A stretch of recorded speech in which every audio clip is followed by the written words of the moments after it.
네, 안녕하세요. 에릭입니다. 영상을 보시고 상당히 좀 놀라셨을 텐데, 우선 첫 번째 재생 시간에 놀라고, 아니, 이효석 아카데미인데 이효석님이 어딨어? 놀라셨을 텐데, 오늘은 제가 이 설 특집 영상으로 저 혼자 나와서 이렇게 촬영을 하게 됐습니다. 그래서 오늘은 이 금융 쪽 얘기보다는 이 국제정치 얘기를 좀 가져왔거든요. 최근에 아무래도 이제 올해가 어떻게 좋을 것이냐 안 좋을 것이냐를 결정하는 요인 중에서 우크라이나 전쟁이 종전이 되느냐 안 되느냐가 상당히 중요한 요인이지 않겠습니까? 그래서 과연 우크라이나 전쟁이 어떻게 될까? 더 나아가서 최근 들어서 탈세계가 얘기가 많이 나오고 있는데 과연 그러면은 국제 질서는 어떻게 될까? 이런 얘기들을 해주실 이 분야의 구루들을 한번 모셔왔습니다. 그래서 이번 영상은 이 홀버그 상이라고 노르웨이에서 주는 상인데 인문사회 쪽에 노벨상이라고 불릴 정도로 상당히 권위 있는 상이고요. 이 행사에서 두 명의 연사가 연설할 것들을 토대로 해서 오늘 영상을 만들었습니다. 그럼 첫 번째 이 구루는 누구냐? 바로 뭐 국제관계학에 관심 있으신 분들이라면 아실 존 미어샤이머라는 사람입니다. 이분은 이제 올해 77세고 시카고 대학의 석좌 교수를 하고 있습니다. 존 미어샤이머 하면은 국제관계학 쪽에 상당히 대가 한 이 분야의 구루 정도로 볼 수 있을 것 같고요. 미어샤이머 하면은 공격적 현실주의의 아버지다 라고 얘기를 많이 하거든요. 아니 그러면은 공격적 현실주의가 뭐냐? 우선 이 현실주의라는 거는 국제 정치는 중앙 정부가 없기 때문에 한마디로 이제 무정부 상태다. 힘의 논리가 지배하는 무정부 상태다. 라는 게 이제 현실주의라고 보실 수 있고, 공격적 현실주의는 거기서 이제 한 걸음 더 나아가서 이렇게 무정부 상태고 힘의 논리가 지배하는 세상이니까 여기서 살아남으려면은 패권을 차지해야 된다. 그래서 강대국들은 서로 패권을 차지하기 위해서 경쟁한다. 라는 게 이제 공격적 현실주의라고 보시면 될 것 같습니다. 그리고 또 이제 미어샤이머 하면은 최근 들어서 상당히 또 이제 화제가 된 게 이분이 어떻게 보면은 우크라이나 전쟁을 예언을 했다고 볼 수 있거든요. 90년대 말, 2000년대 초부터 아니 이제 서방에서 자꾸 우크라이나를 우리 쪽으로 끌어들이려고 하면은 러시아가 우크라이나를 침공하게 될 것이다 라고 계속해서 경고를 보냈던 것으로도 유명합니다. 그러면 우선 미어샤이머의 강연을 한번 보고 오시죠. Let me start by saying that I agree completely with both what Cecilia said and what Carl said about the fact we live in a very dangerous world today.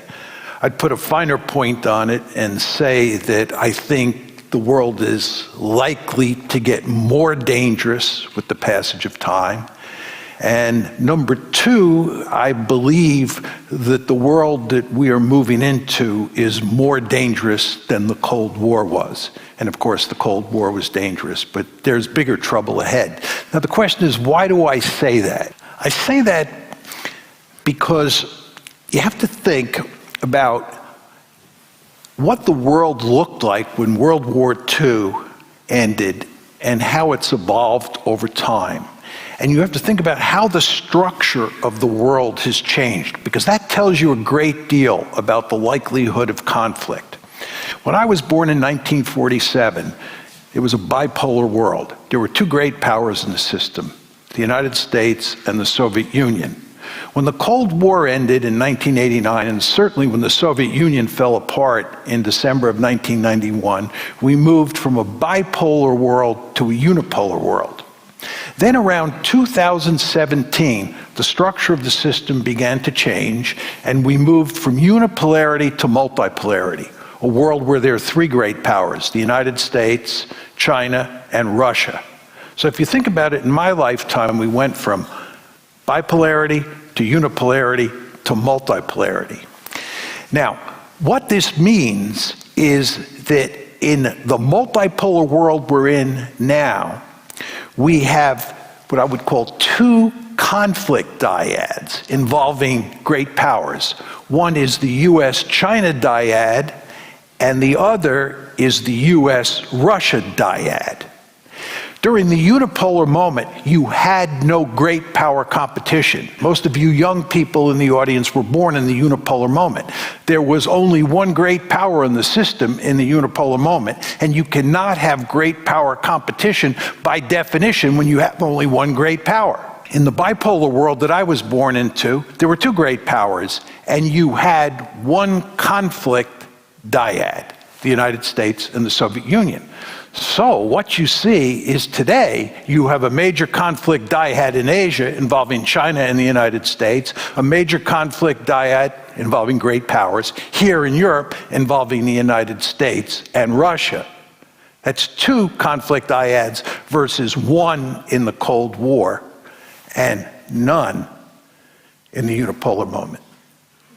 Furthermore, war is more likely, security competition is more likely to turn into war in the US-China competition and in the US-Russia competition than it was during the Cold War.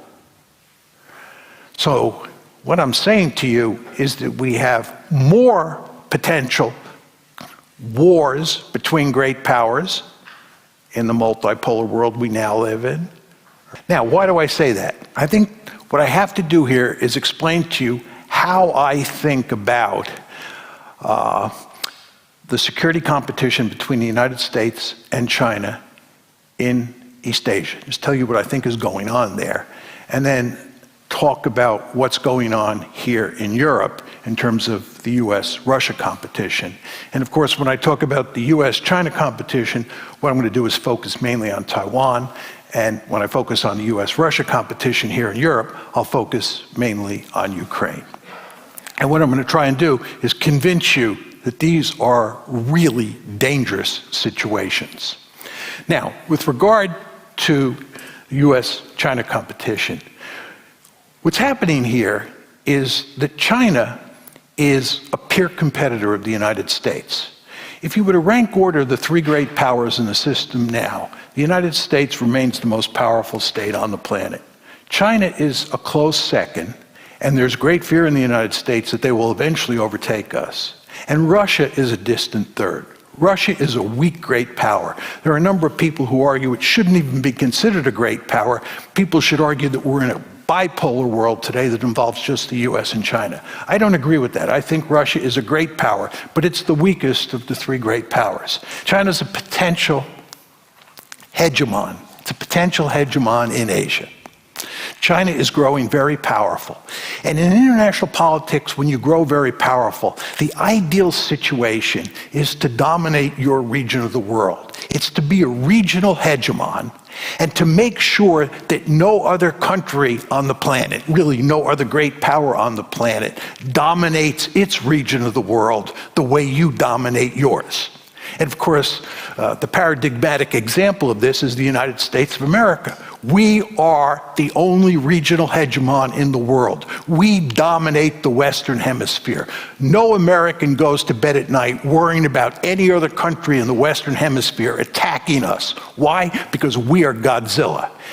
In the international system, you want to be Godzilla, and you want to make sure you're the only Godzilla on the planet. Well, the Chinese have figured this out. The Chinese want to dominate Asia the way the United States dominates the Western Hemisphere. The Chinese know full well what happens to you in international politics when you're weak. They call it the century of national humiliation. It runs from the late 1840s to the late 1940s. They were weak, and when they were weak, they were taken advantage of. You can rest assured that they want to make sure that they are by far the most powerful state in Asia, and you can rest assured that they'd like to get the Americans out beyond the first island chain, out beyond the second island chain, and far away from China. It's the best way to survive in international politics, to be a regional hegemon. And the Chinese are taking all that economic might they have and they're turning it into military might. Now, how are the Americans reacting to this? It's very clear. The Americans do not tolerate other regional hegemons in the system. The 20th century shows this very clearly. The United States played a key role in putting Imperial Germany, Imperial Japan, Nazi Germany, and the Soviet Union on the scrap heap of history. We had no intention of letting any of those four countries dominate either Europe or Asia. You can rest assured, we have no intention of allowing China to dominate Asia.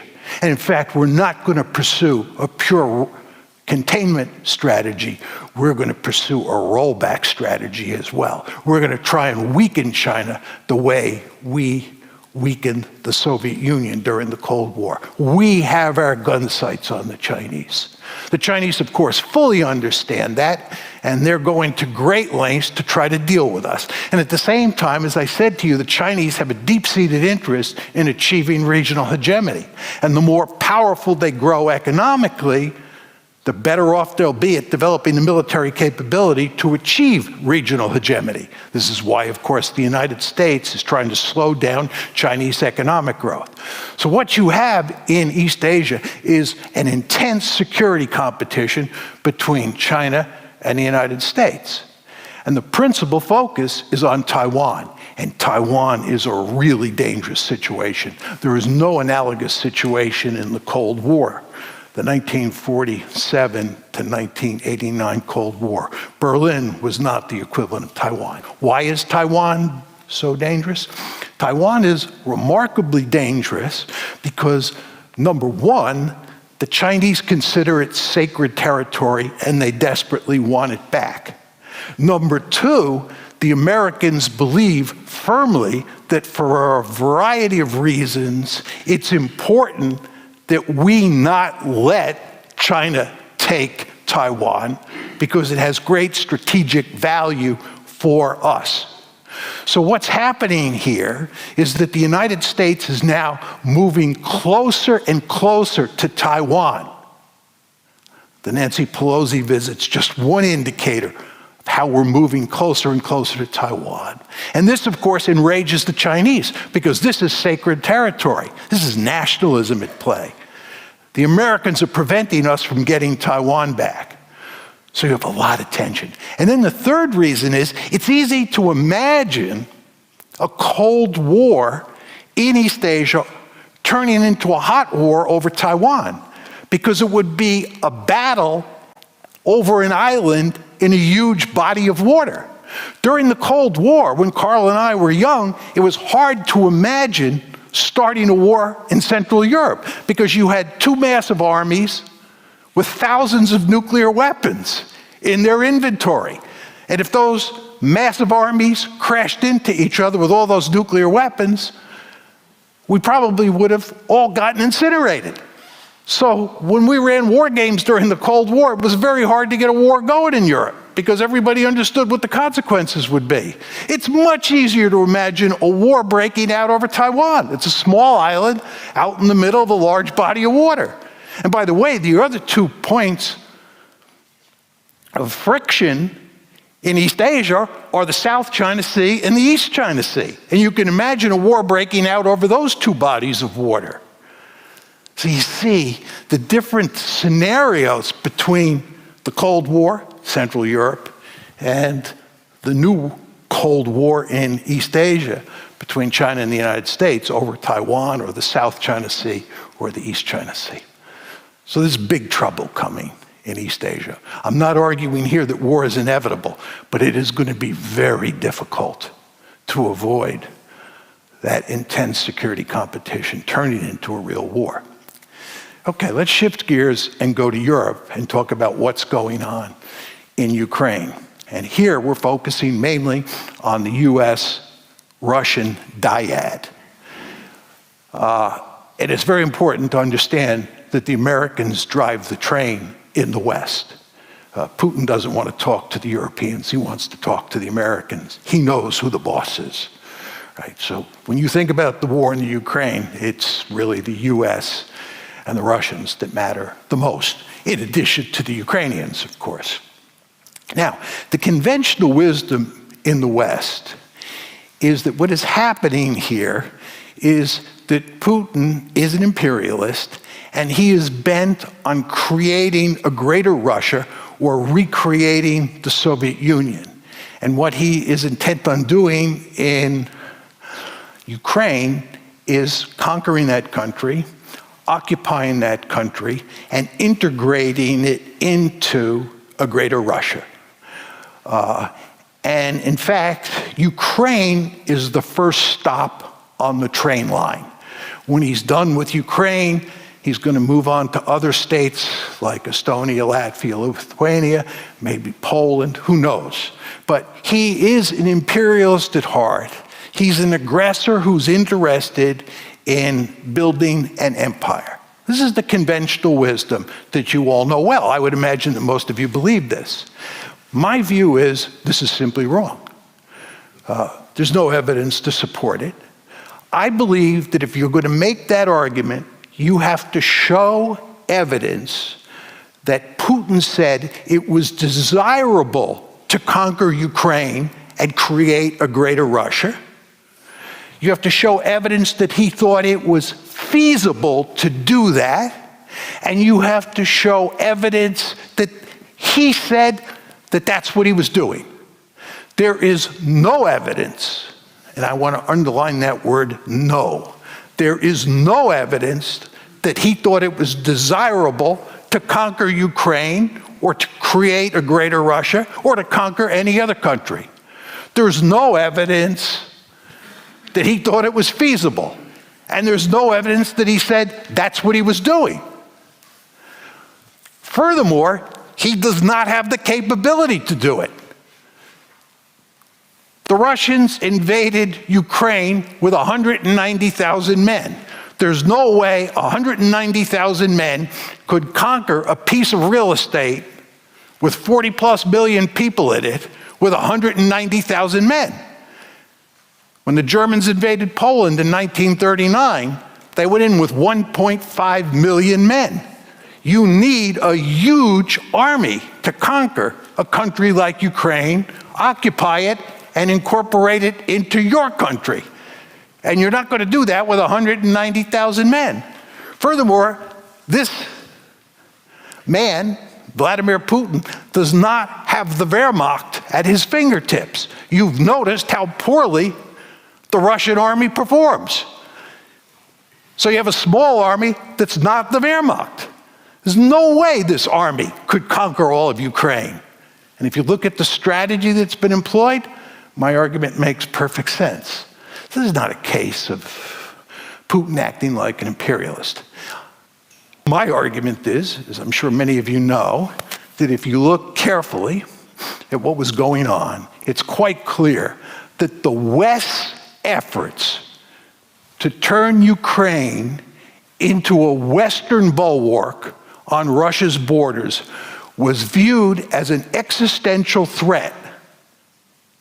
The brightest of all red lines, as Bill Burns, the ambassador, U.S. ambassador to Moscow at the time said, by the entire Russian elite.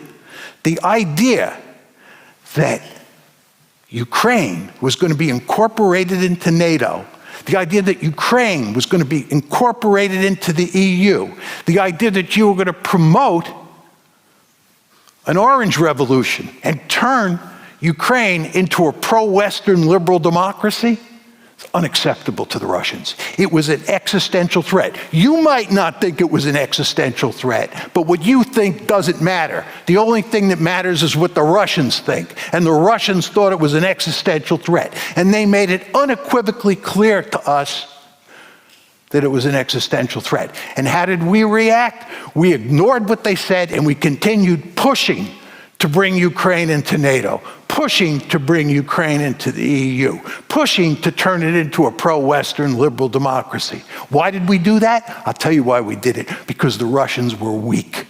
That's what happens when you're weak in international politics.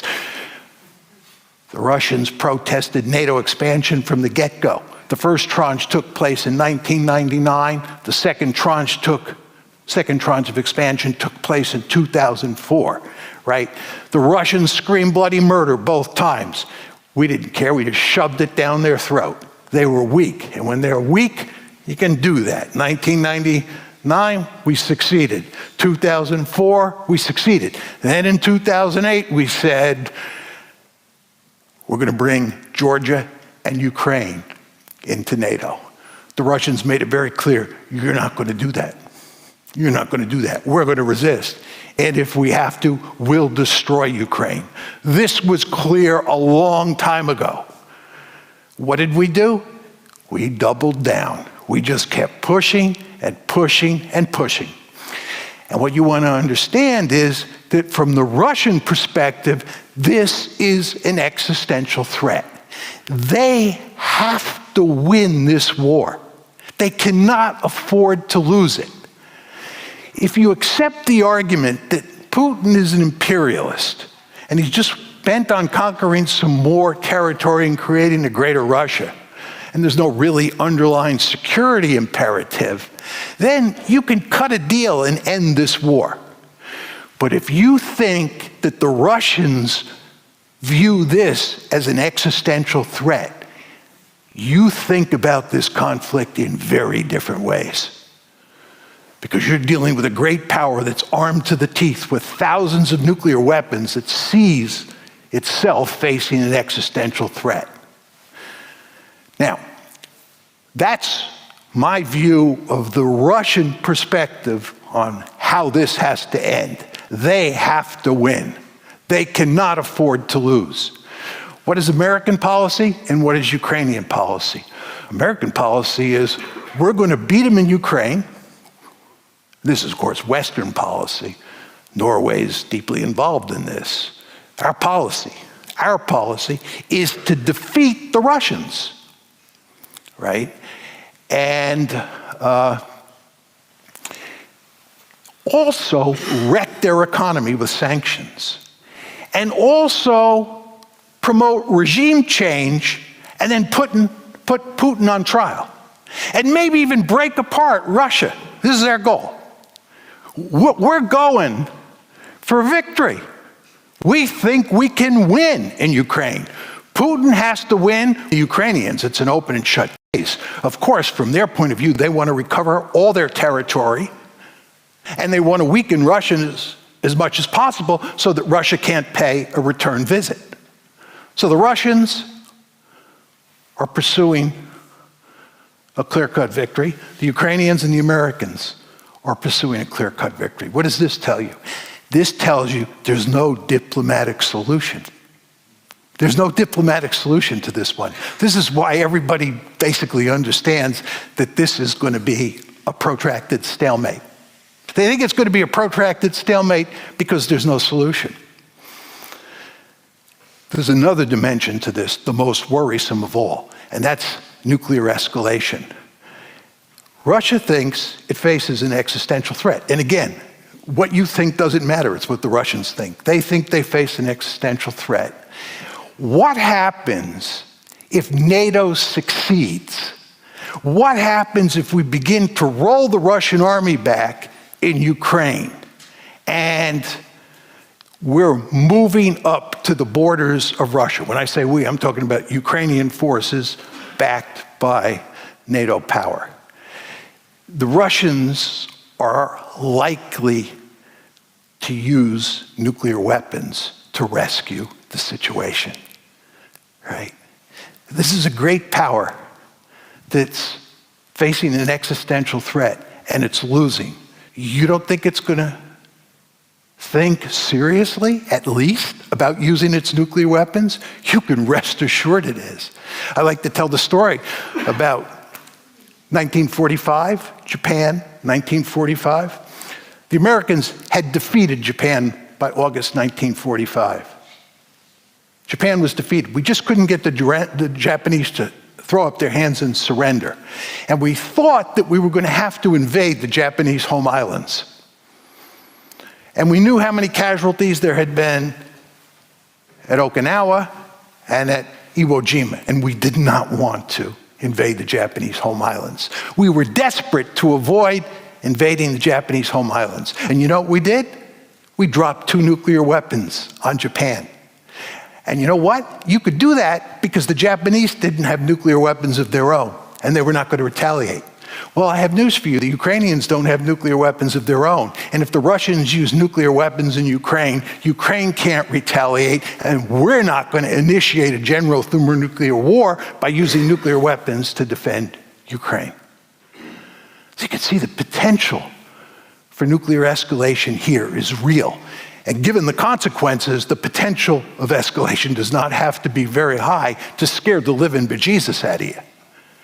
Right? So you want to understand there's a perverse paradox here, which is the more successful we are in waging the war against Ukraine, the more likely it is that they'll turn to nuclear weapons. It's not to say they axiomatically will.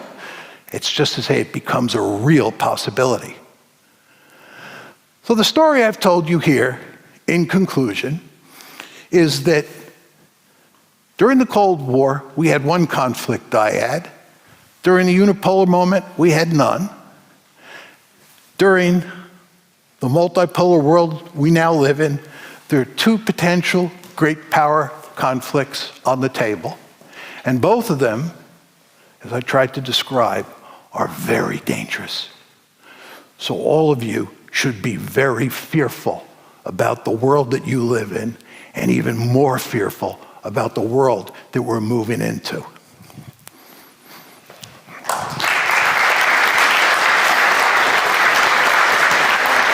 그럼 영상 잘 보셨나요? 이제 앞서 말씀드렸듯이 이번 행사에는 미어샤이머 말고도 또 한 명의 연사가 등장했거든요. 그 연사는 바로 이제 칼 빌트라는 사람입니다. 이제 미어샤이머가 학계에서 상당히 이 잔뼈가 굵은 사람이라면 칼 빌트는 현장에서 잔뼈가 굵은 사람이라고 보실 수 있겠습니다.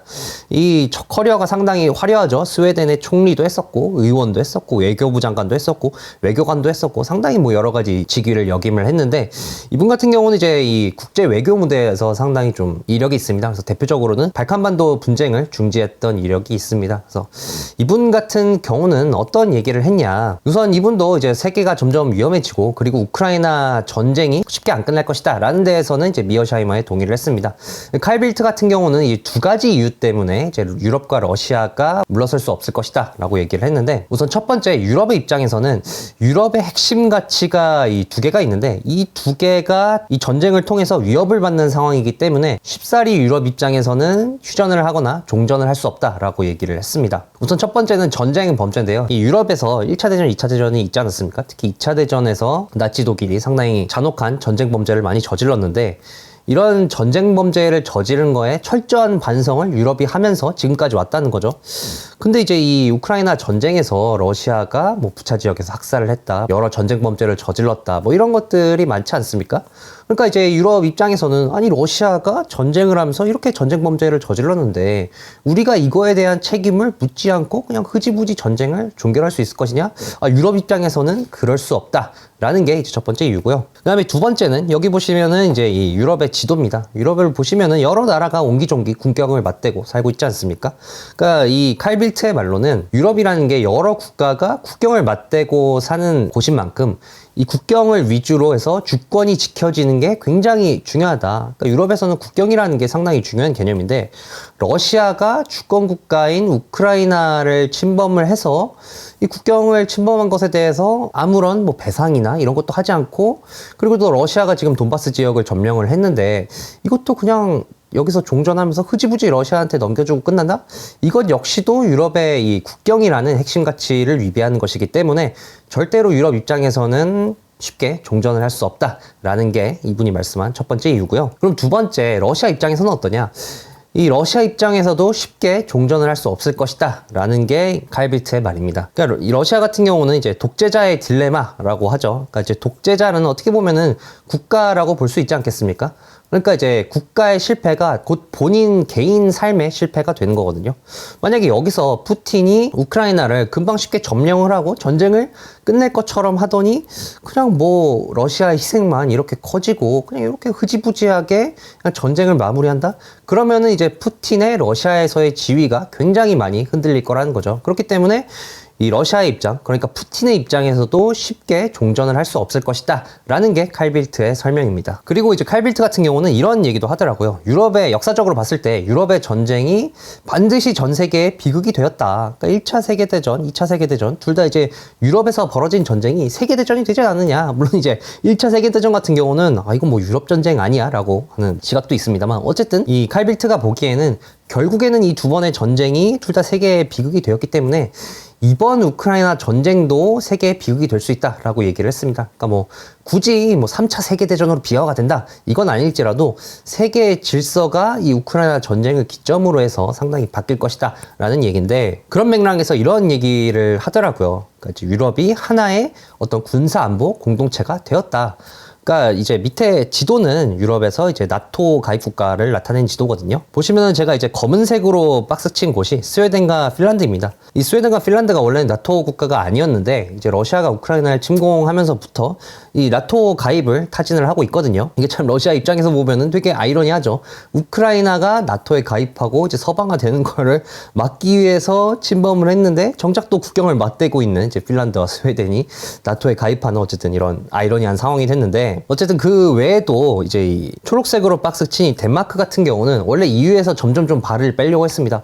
아, EU와 같이 하는 거를 우리가 좀 덜 해보자, 좀 하나씩 발을 좀 빼자라는 분위기로 가다가 최근 들어서 그래도 우리가 이 국방과 안보는 EU와 같이 가자라는 거에 이제 투표를 해가지고 찬성이 나왔거든요. 그래서 우리가 다른 거는 이제 EU랑 좀 결별을 하더라도 이 안보는 EU랑 한번 같이 가자라고 이렇게 결론이 나왔습니다. 그리고 밑에 이 헤드라인은 이제 유럽이 최초로 국방비 지출이 2천억 유로가 넘었다고 합니다. 그만큼 이제 유럽이 우크라이나 전쟁을 기점으로 해서 굉장히 이제 국방비 지출을 늘리고 있는데, 제가 이런 말씀을 드린 이유가 뭐냐. 그러니까 한마디로 유럽이 국방비 지출도 많이 하고 서로 이제 군사 안보 쪽으로 똘똘 뭉치고 있다는 거죠. 그래서 칼 빌트의 말로는 유럽이 하나의 이렇게 군사 안보 공동체가 되었기 때문에 우리가 어떻게 한번 독자 세력화를 해서 유럽의 운명을 우리가 유럽의 손으로 한번 개척해보자라고 이렇게 얘기를 하더라고요. 그러면서 이런 또 얘기를 하던데, 재벌집 막내 아들 드라마에 이런 장면이 나오지 않습니까? 고래 둘이 싸우는데 그럼 새우가 등을 안 터지려면 어떻게 해야 되냐? 새우가 등이 안 터지려면 새우가 덩치를 키워야 된다라고 얘기하지 않습니까? 그러니까 마찬가지로 지금 미국과 중국이 이렇게 경쟁을 하고 있는데 이 두 마리의 고래가 갈등을 하고 있는 상황에서 유럽이 어떻게 해야 되냐? 이 유럽이라는 새우는 등치를 키워야 된다, 우리끼리 똘똘 뭉쳐서 라고 이렇게 얘기를 했습니다. 그러니까 이제 유럽의 이분이 볼 때는 미국이 우리 지금 우크라이나를 도와주고 있긴 하지만 결국에는 미국의 이제 가장 주요 관심사는 미중 갈등이다. 그렇기 때문에 미국은 유럽만큼 우크라이나 문제에 크게 관여되지 않는 상황이고, 그리고 뭐 중국도 우리 우방인 미국과 갈등 관계이긴 하지만 그것도 또 유럽과도 중국의 경제 교류가 상당히 좀 있거든요. 그렇기 때문에 유럽이 이 어느 한쪽에 따라가는 게 아니라 우리가 한번 이렇게 독자 세력화를 해서 한번 이 어려운 시국을 헤쳐나가 보자라고 이렇게 얘기를 하면서 연설을 마무리 지었습니다. 여기까지가 이 호일버그 행사에서 두 분이 나와서 하신 말씀들이었고요. 이 다음부터는 이제 저의 개인적인 생각과, 그리고 아무래도 이제 청중이 국제관계학에 관심 있는 사람들만 모이다 보니까 대중에게 익숙하지 않은 용어를 사용한 거를 해설할 필요가 있어서 이제 해설을 좀 곁들이자면은, 이 미어샤이머가 연설을 할 때 도련선이라는 얘기를 하지 않습니까? 그러니까 중국이 1도련선 기준으로 미국을 밀어내고 2도련선 기준으로 더 밀어내고 막 이런 얘기를 했는데, 이 도련선이 뭐냐? 도련선이라는 거는 중국 입장에서 섬을 이어서 만든 가상의 선입니다. 밑에 보시면은 이제 중국의 도련선을 이제 표현해 놨는데, 1도련선은 이제 일본의 이제 류쿠 열도부터 해가지고 대만을 중심으로 해서 이렇게 그은 선입니다. 한마디로 이제 이 동중국해와 남중국해를 포함하는 선이고, 그 다음에 이 도련선 같은 경우에는 이렇게 괌과 팔라우를 이어서, 그러니까 필리핀의 쪽으로 좀 더 영향을 넓힌 게 이 도련선입니다. 그러니까 이 도련선을 왜 그었냐? 중국의 목표는 이렇습니다. 우리가 2010년까지 해군력을 키워서 이제 이 1도련선 쪽에서 해군 활동을 하고 여기서의 우리가 해상 통제권을 가져오고, 그 다음에 2020년까지 우리가 더 해군력을 키워서 이제는 필리핀의 쪽에서 중국의 해군이 활동을 할 수 있고, 또 여기까지 우리가 해상 통제권을 가져온다라는 게 목표입니다. 결국에 이제 1도련선의 통제권을 가져오겠다는 거는 중국 입장에서는 대만을 수복하겠다는 거죠. 그러니까 이제 우리가 우리 집 현관은 차지를 하고, 그 다음에 더 나아가서 이제 미국을 완전히 아시아에서 몰아내겠다라는 게 이제 중국의 작전이었습니다만, 지금 이제 중국의 작전이 중국의 생각만큼 잘 안 되고 있죠. 그래서 현재 미국 같은 경우는 동중국해 쪽에서는 한미일 공조로 중국을 압박하고 있고, 그리고 또 이제 남중국해 쪽에서는 양안 갈등, 그러니까 대만과 중국과의 갈등을 통해서 또 여기를 압박을 하고 있습니다. 그리고 또 이제 최근에 남중국해에서 군사작전이 뭐 2020년 기준으로 뭐 유례 없는 정도로 미국의 군사작전이 증가를 했다고 합니다. 그러니까 그만큼 지금 이제 중국을 현관에서 미국은 묶어놓으려고 하고 있는 상황이고, 중국은 원래 계획대로 지금 이제 통제권을 넓히지 못하는 상황이다라고 보시면은 될 것 같습니다. 그리고 이제 그 미어샤이머가 백년국치를 얘기를 했잖아요. 그러면서 이제 이 단순히 전략적인 이유뿐만이 아니라 서방이 중국에 가까이 가는 게 굉장히 이제 중국의 트라우마다라는 얘기를 했는데, 실제로도 이 중국의 트라우마는 역사가 굉장히 오래됐습니다. 이 한국전쟁 당시에 이제 중국의 총리가 주은래라는 총리가 있었습니다. 그 주은래라는 총리가 한국전쟁이 발발하고 나서 얼마 안 돼서 스탈린한테 이렇게 얘기를 했거든요. 이 한반도에서 발생한 전쟁은 이건 내전이기 때문에 한국군이 38선을 넘어오면은 그거는 우리가 개입을 하지 않겠다. 근데 만약에 38선을 미군이 넘어오면은 우리가 이제 전쟁에 직접적으로 개입을 하겠다라고 얘기했을 정도로 이렇게 이 서방인 국가가 중국에 다가온 것에 대한 트라우마가 굉장히 긴 역사를 지니고 있습니다. 그러면은 과연 이제 이런 상황에서 중국이 지역의 헤게모니, 한마디로 이제 중국이 아시아의 골목대장이 될 수 있을까? 근데 이거는 지금으로서는 참 쉽지 않아 보입니다. 왜냐면 뭐 중국이 아시아에서 가장 뭐 경제력도 강대하고 군사력도 강대하고 이건 맞지만은 이 골목 대장이 되려면은 그 골목 친구들의 지지가 필요하거든요. 마치 이 미국이 서방이라는 골목의 골목 대장이고, 그리고 유럽이라든지 기타 서방 국가들이 미국을 또 지지를 해주는 것처럼 중국 역시도 아시아의 골목 대장이 되려면은 아시아의 지지가 필요한데, 지금으로서는 이 반중 정서가 상당히 걸림돌이다라고 볼 수 있습니다. 이제 이 밑에 그래프는 이제 아세안 국가, 흔히 말하는 이제 동남아 국가의 이 서베이를 이 여론조사를 한 겁니다. 만약에 미국과 중국이 전쟁을 하면은 어느 쪽 편을 들 건가요? 라고 물어보니까 전반적으로 미국 편을 들 거라는 의견이 우세했습니다. 근데 심지어 이게 본격적으로 이제 중국과 동남아 간의 이 남중국해 갈등이 본격적으로 비화되기 전에 조사기 때문에 지금 조사를 하면은 더욱더 미국 쪽으로 쏠리지 않았을까 싶습니다. 뭐 한국의 반중 정서는 말할 것도 없죠. 그래서 전반적으로 이런 여론 지형을 봤을 때 중국이 아시아의 골목대장이 되는 거는 지금으로서는 상당히 좀 걸림돌이 있어 보인다라고 볼 수 있을 것 같습니다. 네, 그리고 이제 미어샤이머가 이제 강연에서 굉장히 또 섬뜩한 얘기를 하지 않았습니까? 러시아가 핵을 쏠 수 있다라는 얘기를 했는데, 그럼 러시아가 핵을 쏜다면 어떻게 될까? 뭐 이런 얘기가 뉴스나 이런 데서 종종 나오는데, 뭐 그럴 때마다 러시아가 그냥 국제사회에서 아웃이 된다라고 그냥 말씀을 하시더라고요.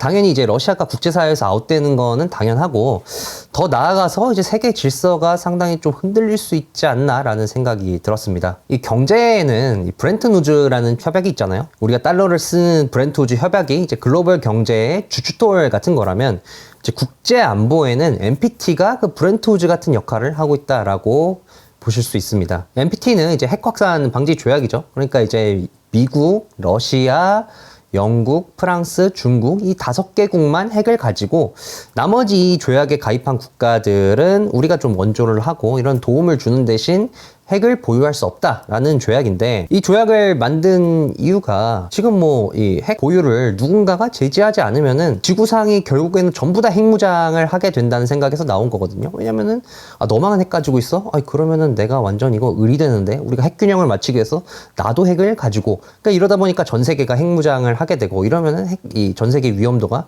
굉장히 증가하게 돼서 이거를 막기 위해서 생긴 조약인데, 근데 여기서 상임이사국인, 그러니까 합법적인 핵 보유국인 러시아가 NPT 가입국인 우크라이나한테 핵을 쏜다? 이러면은 이제 NPT를 가입한 국가들 입장에서는 내가 굳이 이거를 가입할 이유가 없거든요. 왜냐면은 이제 비핵화를 전제로 해가지고 내가 여기 이 핵을 포기하고 가입을 한 건데, 당장 내가 지금 이 나라의 안보를 지킬 수가 없다? 심지어 그것도 이 상임이사국이 핵을 쏴가지고, 그렇게 되면은 이제 NPT를 포기하고 뭐 자체적으로 핵 개발을 하든지 해구산에 들어가는 쪽으로 국제적 여론이 쏠릴 수밖에 없겠죠. 그렇기 때문에 러시아가 핵을 쏜다는 거는 국제 외교의 주춧돌이 흔들린다는 거기 때문에 단순히 러시아가 이 국제사회에서 아웃되는 것으로는 끝나지 않을 것이다 라는 이제 우려가 있을 수 있을 것 같습니다. 그리고 이제 앞서 말씀드렸듯이 칼 빌트 같은 경우는 이제 유럽의 어떻게 보면 독자 세력화를 주장을 하지 않았습니까?